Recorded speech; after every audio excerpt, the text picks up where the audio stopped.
You're listening to the Sports Brothers podcast by Sam and Brian Dostal. Everything sports, all the time.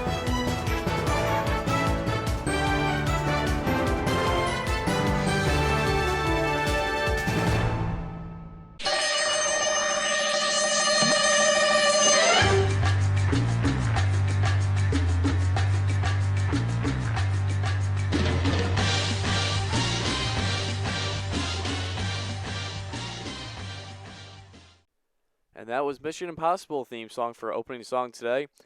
Hey, for all you viewers out there, if you want to hear your favorite song for our upcoming shows and you want it to be the song, just let us know. You can, I don't know, text us, call us, whatever. You can put it on our Twitter page, whatever. Go for it. Tweet at us, man. Tweet at us, yeah. I mean, text us, call us. We're worldwide. Not everybody has our number. that's very true. So, hey, give us a shout out on Twitter. Email us. Our email addresses are on the website. That's very true. So if you want your favorite song, tell us what part you want, because obviously, you can't play the entire song. It's the Mission Impossible there. It's 16 seconds of it. So something like that. Yeah. So 15, 16 seconds. Maybe a little shorter. 10 seconds. All right. Hint. 10 seconds. Oh, okay. All right, I gotcha. Okay, didn't understand what you were saying there. All right, anyways, today is June 2nd, 2014, and it is 10:03 a.m. Eastern Time. And Sam, as I mentioned, it's June 2nd, and June is a big month for sports. And there's a bevy of different sporting events are going on. The NBA Finals, of course, French Open, which is going on right now. Wimbledon will be upcoming. Belmont this coming Saturday with a potential Triple Crown winner. College World Series, Stanley Cup Finals, that's going to be Rangers and the LA Kings, the NBA Draft, U.S. Open, and the World Cup this year, which happens, of course, once every 4 years. Starts in 10 days. So a lot going on in the sports world. And you did not mention my personal favorite, being here in the state of Connecticut, the Travelers Championship. Great field this year, best field in years. Really looking forward to that. So that will be in Cromwell in the upcoming weeks. And today we have a bunch of stuff to get through as well, and we're going to start with the NBA playoffs as usual, and then we will be talking about the latest at Donald Sterling. We're kind of slacking on that, haven't been talking about that, but we'll keep you up to date on that. French Open and MLB update, and then we'll finish up our podcast with our new favorite game, Stump the Bro. Of course, last week I got the win, and you did, but new week, new question, and I might not get it right, but I know you're not going to get it right this time either. Okay, and we have a little very corny intro video, but we'll keep going. But okay, so Sam was really late. All right, so Western Conference Finals.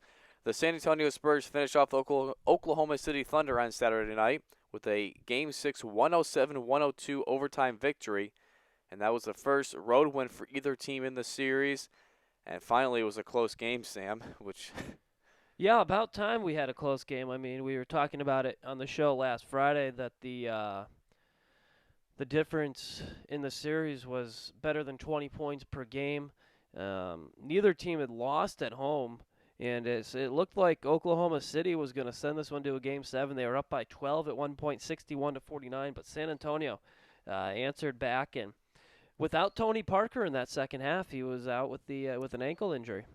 And that was a big part of it. But Tim Duncan, he earned a double-double, as he had 19 points and 15 rebounds, and that is his 155th career double-double, which is only 2 shy of Magic Johnson's all-time record. Kawhi Leonard also had a double-double, as he scored 17 points and pulled down 11 rebounds. Boris Diaw, he came up huge with Parker being injured. He had a season-high 26 points off the bench in 36 minutes of work. And you know what? The amazing thing about Diaw is he got into an offensive rhythm in that blowout in Game 4 when Popovich pulled the starters midway through the third quarter, and Diaw played some big-time minutes and knocked down some shots. They always talk about how those minutes are important, especially in a playoff series, to establish a second unit, and San Antonio did that in that game. The San Antonio second unit averaged just over 45 points per game during the regular season, 4th all-time. Helps when you got a guy like Manu Ginobili coming off the bench, but you also got a guy like Boris Diaw, and he got into a good offensive rhythm in that Game 4, and it carried over for Game 5 and Game 6, and he was really a go-to guy for them. Manu Ginobili, he netted 15 points. He was only 1 of 7 from 3, but Sammy certainly hit a big one when it counted most. Yeah, he did. He hit that one that momentarily gave them a 1-point lead, and that's what you do when these guys have been through the fire. Obviously, everybody feels the pressure, but yeah, he had the ability to step up and knock down that three-pointer. Here is 36-year-old Ginobili with reporters after the game saying the win is easy. Excuse me, the win was sweet, but it wasn't easy going up against a good team. I'm so proud of our team to have uh, beaten them here. It's very hard to do in a playoff game with the talent they have and the crowd. It was a tough accomplishment, and we did it. But I think they are fantastic. And as we mentioned, the Spurs, they had to manage without Tony Parker for the second half, or much of the second half, with that ankle sprain. However, the team isn't panicking. I just saw a report on ESPN a few minutes ago that Parker is expected to play come game one, and with the 4 days off, that certainly does help and bode well for the Spurs. Is they're an old team, and they're trying to get healthy. Yeah, and wow, it's great that for them that they do have this time off.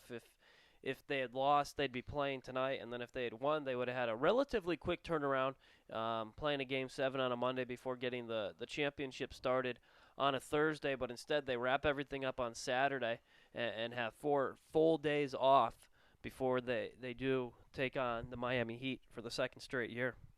And this is Parker's second injury of the playoffs. He suffered a grade 1 left hamstring injury this postseason against the Mavericks, and he also had that hamstring injury last postseason.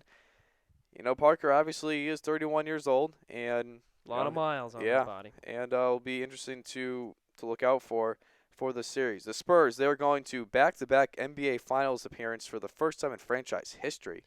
It's surprising, Which is surprising. How consistent and good this Spurs team has been. But there's been some. Obviously, they haven't done it. There's 2001 where they were trying to defend the title for the first time. Duncan got injured in that series. He could have came in that postseason, could have came back, but didn't. So there's been a few things like that have derailed them in the next year when they're trying to go back to back as far as going to the finals.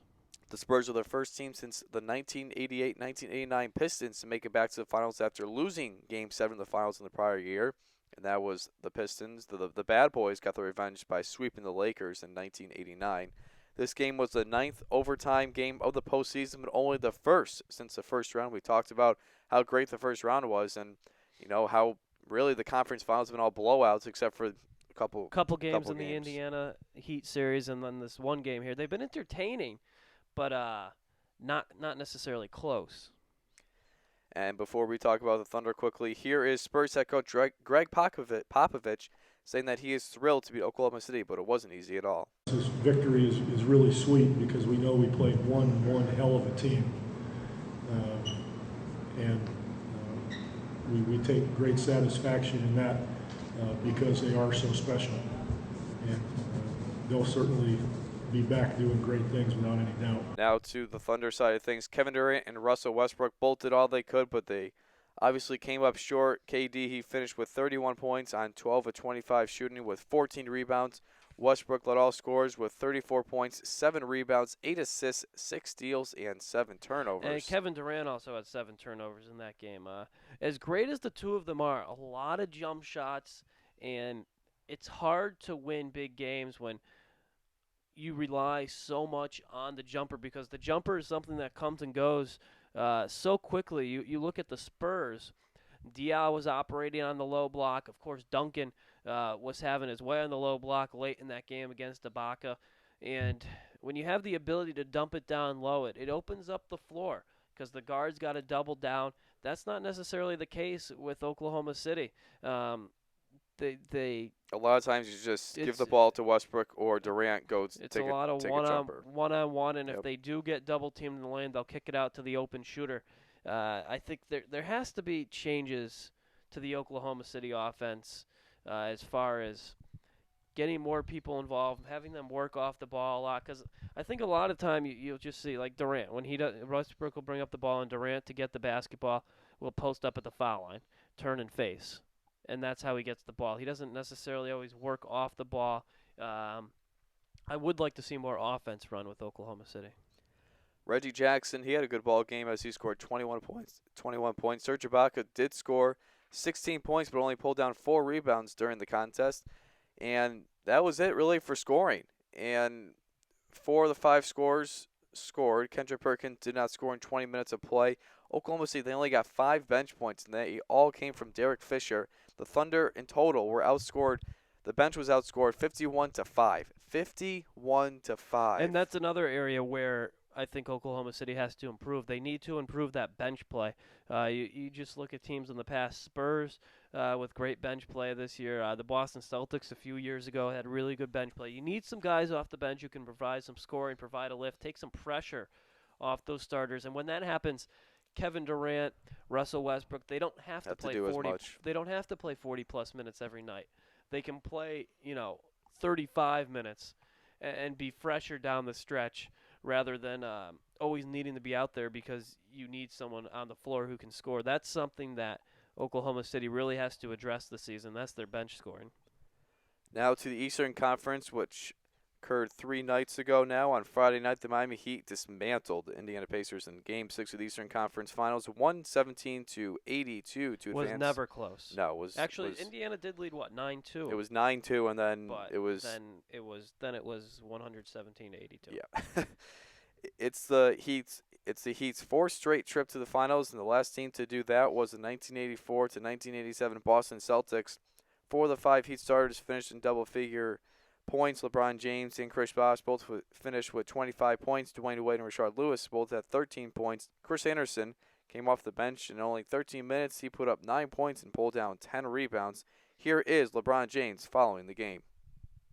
Just 2 kids from the inner cities, respective cities where they're from, and we never thought we'd get to this point.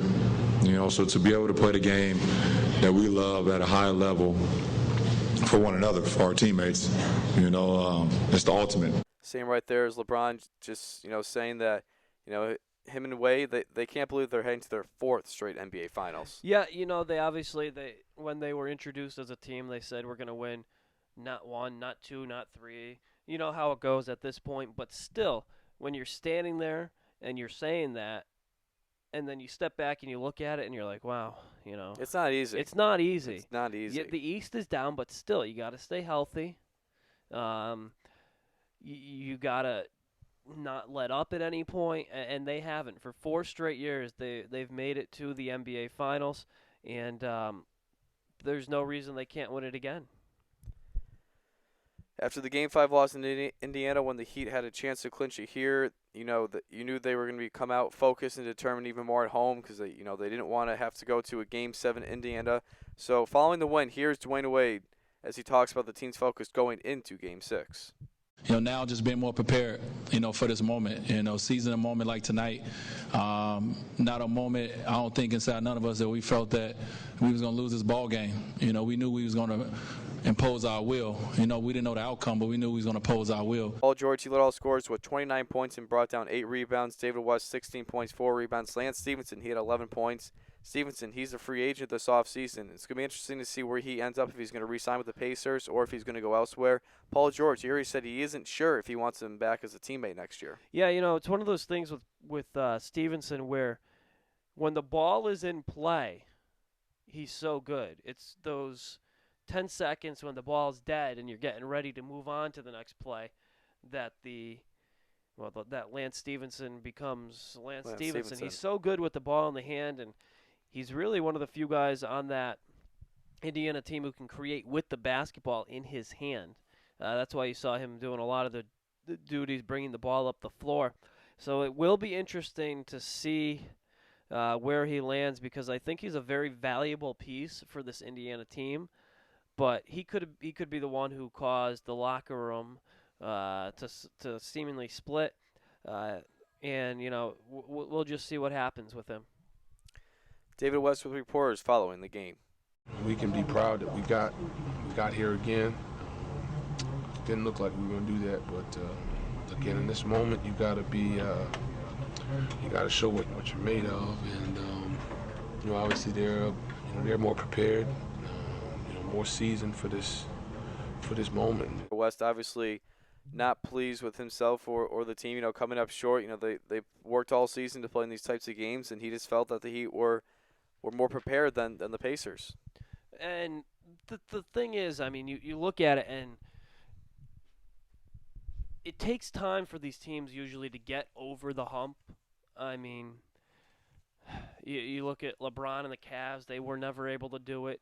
The Celtics, not necessarily the last Celtics, but the Celtics had to get past the Lakers during the Larry Bird era. The Pistons had to get past the Lakers. There's always a team that you have to get over, and it looks like for Oklahoma City, they got to get past the Spurs, and eventually it happens, but it does take some time. It doesn't happen overnight. And last note here, head coach Frank Vogel will be back next season after the reports after the game one loss in the first round against the Atlanta Hawks that he might be fired depending how far the Pacers go, but his job is secured for at least next season. All right, now let's do a little bit of a preview of the NBA Finals as game one will be on Thursday, June 5th, 9 o'clock on ABC, and that's going to be in San Antonio for games 1 and 2. And it's the rematch of last year, and that's kind of really what the fans want. Yeah, this is going to be a lot of fun. It could be the Spurs' last stand. Duncan now 38 years old. It's only a matter of time before he retires, and he said once he retires, Popovich has said once he retires that he's going to follow him off into the sunset. So I think if the Spurs win this series, it could be the end for those two. It's going to be a really interesting series. I think obviously you're going to have Kawhi Leonard matching up against LeBron James a lot of the time for the Spurs, but something that you got to keep an eye on is Dwayne Wade's healthier this year than he was last year. He's been much more effective during the postseason. He's moving better. The knees are feeling much better, and it'll be interesting to see how the Spurs attack that. It's the first NBA Finals rematch since Bulls versus Jazz in 1997 and 1998. The Bulls won both of those series, and the Spurs, they're looking for some serious revenge after being up 3-2 last season in the series. They had two chances, obviously the Ray Allen 3, which broke the hearts of all of San Antonio. And, this year with the new series format, it changes things up a little bit. This year it goes 2 games in San Antonio, 2 games in Miami, 1 game in San Antonio, 1 game Game 6 in Miami, and then Game 7 would be in San Antonio. And it's about time that they made that change. You go throughout the whole postseason going 2-2, 1-1-1, and then you change it for the finals and go 2-3-2. I don't like that. Never did. I think you got to keep it consistent throughout, and they're doing that this year. And I like the fact that they're going 2-2, 1-1-1. All right, so let's hear predictions. Who do you think is going to win the championship, Sam? It's hard to bet against the two-time defending champion, and I just can't do it. I think the Heat are going to win in Game 6. I think LeBron James is just going to be too much. A healthier Dwayne Wade, the ability of Bosh to step outside and knock down that three-pointer really opens up the three-point arc. Tony Parker sounds like he's going to be okay, but he's been beat up. I just think it's going to be too much LeBron and too much Dwayne Wade for San Antonio in this series. I'm going to go the other way. I like the Spurs in 7 games. I think this team has, ever since that loss, that burden is still fresh in all their minds, and I think they're going to come out with a lot of fire, and I think they're going to win this series. I really do. I think they'll be extremely determined. I think Popovich is going to be almost over-prepare his team, maybe. And with Spurs having home court, if it were to go to Game 7, I think it'd be extremely tough. You had them winning in 6, correct? In 6, in so, Miami. Yeah, so I think it'd be extremely tough for Miami to win on the road in Game 7. But if any team can, Miami, they're true. They're good on the road. They're good at home too. I mean, they're good everywhere. Yeah, they travel well. Both teams are pretty well on the road, so I don't know. But I think Miami in 6. But this will be one heck of a series, and like I mentioned, Game 1 will be Thursday, June 5th at 9 o'clock on ABC, and if it does go to a Game 7, it will be Friday, June 20th. So the finals could be covering about 15 days. Now we move on to the Donald Sterling latest. The former Los Angeles Clippers owner has sued the NBA for $1 billion for being forced to sell his team and for being banned from the NBA. This was expected, Sam. Yeah, it was a sort of a surprise when it seemed like for a little while that it wasn't going to happen because he gave the rights to his wife to sell the team, and seemed like he was just going to go away quietly for a couple days, and then it does come out that he's going to fight tooth and claw with the NBA and sue him for $1 billion. So it'll be interesting to. It's not going to happen quickly. No, it's not. I mean, This is gonna that's going to be drag yeah. out. And this is coming after former Microsoft CEO Steve Ballmer signed an agreement to become the new owner of the Clippers for $2 billion. 2 with a B. It's a lot of money. And to give you some perspective, Sterling bought the Clippers for $12.5 million back in 1981. So, Quite the return on his investment. yes, that's for sure. So I mean, it's good that there is a change of leadership and ownership in the Clippers. I mean, Magic Johnson, he said he would never go to a Clippers game as long as Don Sterling was the owner, and it really is a good thing that we're moving on as quick as possible. Yeah, really. the players thought about boycotting during the playoffs. They didn't because they were very satisfied with what Adam Silver had to say, as was everybody else. But they wanted the NBA to show that they were moving things in the right direction before they pulled on the jersey next year, and the NBA showed that they're behind their players. They move swiftly, and the NBA, it seems like, at least to us on the outside, that they've made all the right moves so far. Yeah, obviously we don't know all the ins and outs. We just kind of know what we hear through ESPN and on the internet, but it seems like they are going in the right place. All right, you are listening to the Sports Brothers podcast, and you can listen to us off our Twitter page or our website, however you want. And as always, mention how you think we're doing. Give us some critique us. It's the only way we get better as radio guys. Really, I mean that's basically a radio show just recorded. A podcast is.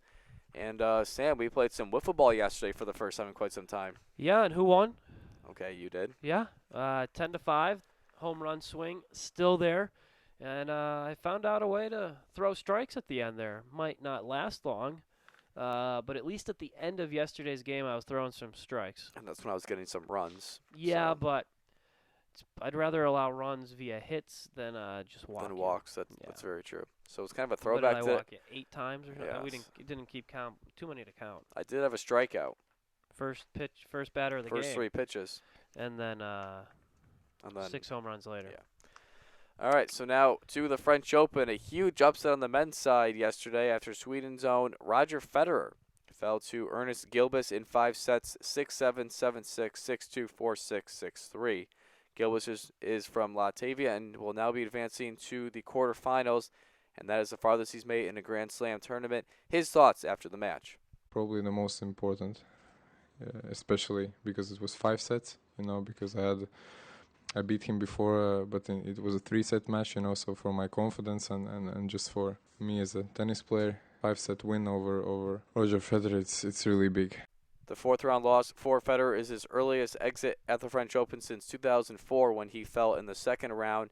And Federer, he said he's already looking forward to Wimbledon and the grass. Here are his thoughts on that. I think when I'm healthy, like I have been now for the last sort of 6 to 9 months, I think then clearly I can also decide the outcome of the matches more than I could last year. So I'm very excited about my chances for Wimbledon. So Sammy struggled at Roland Garros at the French Open. Have we seen the best of Roger Federer? His comments there is saying that he's really looking forward to Wimbledon. He's looking forward to grass because he's not the best on clay. I mean, he admitted that. But are we seeing the end of Roger Federer? I think we are. He's 32 years old now, and it's been 3 early exits in the last 4 majors for Federer. He lost in the 3rd round of Wimbledon last year. 4th round of the U.S. Open, went out early again in the Australian Open this past January. He's not young anymore. There's a lot of young guys out there. Rafael Nadal's still younger. Novak Djokovic, of course, Andy Murray working back from that back injury, still playing in the French Open, and he'll be trying to defend his Wimbledon title of last year. And the list goes on and on of younger guys who have less mileage on his body. I mean, Federer, the greatest tennis player I've ever seen, but every era comes to an end, and I think his window is closing. Maybe he has one more run, and if it's ever going to happen, it's going to be here at Wimbledon, where he's going to be nice and fresh going in. He's going to have plenty of time to go and prepare for the grass because there is that quick turnaround between the French Open and Wimbledon. It'll be interesting to see what happens. I wouldn't be surprised if he made a run at it at Wimbledon, but I'd be surprised if he did win it. Novak Djokovic took care of business yesterday as he made quick work of Frenchman Jo-Wilfried Tsonga in 3 sets, 6-1, 6-4, 6-1.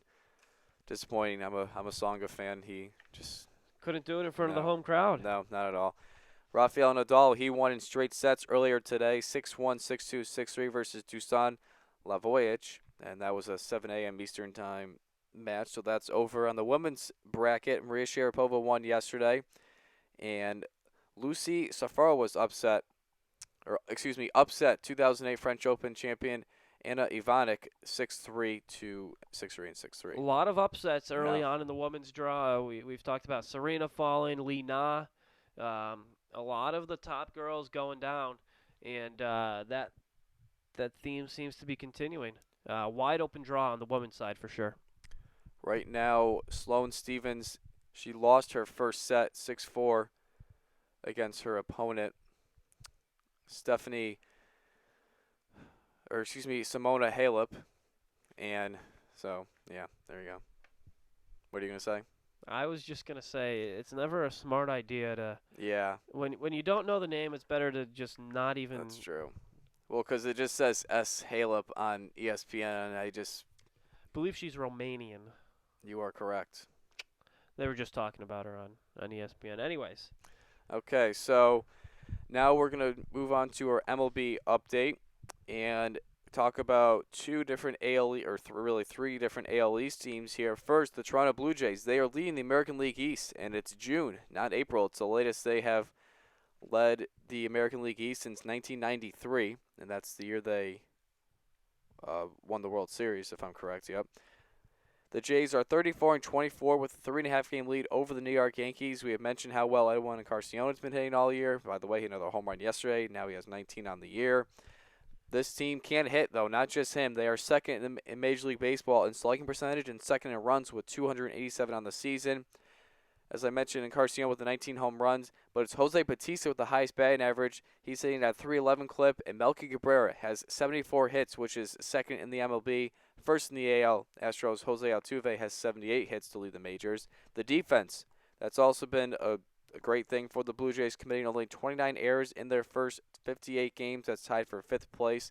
And Sam, left-hander Mark Burley yesterday became the first pitcher to get 10 wins after throwing 8 scoreless innings, giving up 6 hits, 1 walk, and 3 strikeouts in a 4-0 win at home versus the Royals. And the game was played in 2 hours and 14 minutes. Typical Mark Burley game. Yep. He's just been fantastic, and it's really a surprise. Not necessarily that he's been good, but that he's been this good. This late in his career. You just you look through his stats, and he's always been pretty much the same thing throughout his career. He's going to give you 200 innings a year, which he's done every single full season he's pitched in the big leagues, and he's going to give you about a 500 record, 14-10, 12-13, something like that, with a 3.63 ERA, somewhere in that area. He's always going to be good, but he's just taken it to a whole nother level this year. Only one time really as he got knocked around. That was against the Red Sox, and I think it was in April that game came. But he's just the crafty lefty, and he's doing his thing so far. Burley is 10-1 with a 2.10 ERA, and right now he's right in the middle of a Cy Young. Oh yeah, without a doubt, he's got to be the front runner for the Cy Young. He's just been that good. He is the first Blue Jays pitcher to be the first 10-game winner since 2009, when Roy Halladay was the first to 10 wins. Here is Jose Bautista on the Southpaws' hot start to the season. It's not luck. He's pitching great, throwing strikes, keeping people off balance, and allowing us a chance to play defense behind him. There's no surprise that every time that he pitches, there's plenty of good defensive plays made, and it's because he keeps everybody engaged in the game because he works quick. Overall, Zim, this pitching staff has struggled. They are 23rd in ERA with a 4.16 ERA, 28th overall in WHIP at 1.40. And, that's been the kind of the question. We know this team can hit. This team can play good defense, but can the team pitch? And they are going to have to make some moves before the July 31st trade deadline to improve this pitching staff. Yeah, and there could be some pitchers out there. Jeff Samardzija, his name's been floated around just to just to throw one out there. I think they can stay around, especially if you look at the American League East, a division that really is about a 500 division for the most part. So I think they do have staying power in this division. Whether or not they can get into the playoffs, that's to be seen. But I do think they have the ability to get into the playoffs. But I don't know if they'd win a series just based on the fact that uh, you know you're not going to face a team's fifth starter That's true. in any series. You're going to face the top arms, and that can neutralize a good hitting team to a certain extent. And with a pitching staff that struggles really behind Burley, I don't know that they could get through a playoff series. But I think they're definitely going to be around come late August and into September. They're going to be around, and it's going to be interesting to see how much excitement builds around this Toronto team um, as the season goes on up there. Yeah, I mean, I remember coming into the season that the Toronto fan base was kind of saying, like, all right, Toronto, you gotta do something this year. I mean, you have the talent with and Encarnacion, Batista, Cabrera, Jose Reyes, when healthy. I mean, Brett Lowry. You have good players now. Actually, go out there and perform well in the field. Okay, we head to the Red Sox and Rays rivalry, which really has been a rivalry for quite some time, but it has certainly ignited, and it really is flaming at its all-time highest after the three-game series in Boston this past weekend. And it was really all what happened in Game 1 on Friday. And just kind of recap of what happened a little bit. David Ortiz, he was hit by David Price in the first inning, and home plate umpire Dave Bellino warned issues to both sides. And Sam, it seemed that Ortiz wasn't happy with that because Ortiz hit 2 home runs off Price in Game 2 of the ALDS last season, or last postseason. And, on the second home run, Ortiz seemed to have stared the ball. I think it's because if he was seeing if it was fair or foul, but, that's whatever. But Price wasn't happy with it. Even his wife went to Twitter to call out Ortiz, but he did later apologize to Ortiz. You thought everything was settled. But then here, first time they see each other since Game 2 of the LDS, he plunks Ortiz in the back. Yeah, it did seem like it was settled. At least Ortiz thought so. Obviously, Price didn't think so, and he plunked him, and rightfully so. I think Ortiz got frustrated by it, and the benches well, they didn't clear then, but they did eventually. John Farrell, Red Sox manager John Farrell did get ejected after. Seemed like a really quick hook. Yeah, it was very. And then benches did clear in the fourth inning when Price hit first baseman Mike Karp in the hands, and that's when the benches did clear. And Ortiz, he was going right after Price. Really fortunately that players were restraining him to get to Price, but there even Price didn't get ejected because the umpires didn't feel that it was intentional to hit him. So there, Red Sox bench coach Torey Lovio was irate, and he let Bellino, the home plate umpire, have his 2 cents. He was ejected from the ball game. Then the 6th inning, Red Sox starter Brandon Workman, he threw behind Evan Longoria, and that ejected Workman and automatically the interim manager Brian Butterfield. Finally, this left hitting coach Greg Colbrun as the 4th and final manager as he lasted the rest of the game. But in summary, the Red Sox hit 0 Rays hitters, 1-10, with 4 ejections, 1 player and 3 coaches. And the Rays, they hit 3 batters and had no one ejected. Something's wrong there, Sam. Well, I mean, you look at it, and you don't have to eject them automatically after warnings are given. I don't think he was trying to hit Karp on purpose. I still think he has to go, though. It was still Price. It wasn't a different pitcher. But then you don't let them pitch inside the rest of the game, which you can't do. I don't think it was intentional hitting Karp, so I don't necessarily have a problem with that. And then you can't eject I don't remember who the final Rays pitcher was in that game, but you can't eject him for hitting Gomes in the 9th inning because you certainly don't want to put the winning run on. In the 10th inning because you certainly don't want to put the winning run on base. And there was a baseball game that went on, and the Red Sox came back from down 2-0 and won in 10 innings on a 3-2 walk-off triple by A.J. Przinsky. And just a little bit the Red Sox here. They did sweep the series and have now won 7 straight games following their 10-game losing streak. and the Rays are now on a 6-game losing streak, so the Red Sox are right back in the swing of things. But this rivalry certainly has been ignited, and I will have an article on this rivalry this upcoming week, so look for that on our website. All right, now it's time for our favorite segment of the day, Stump the Bro. It's time to stump the bro.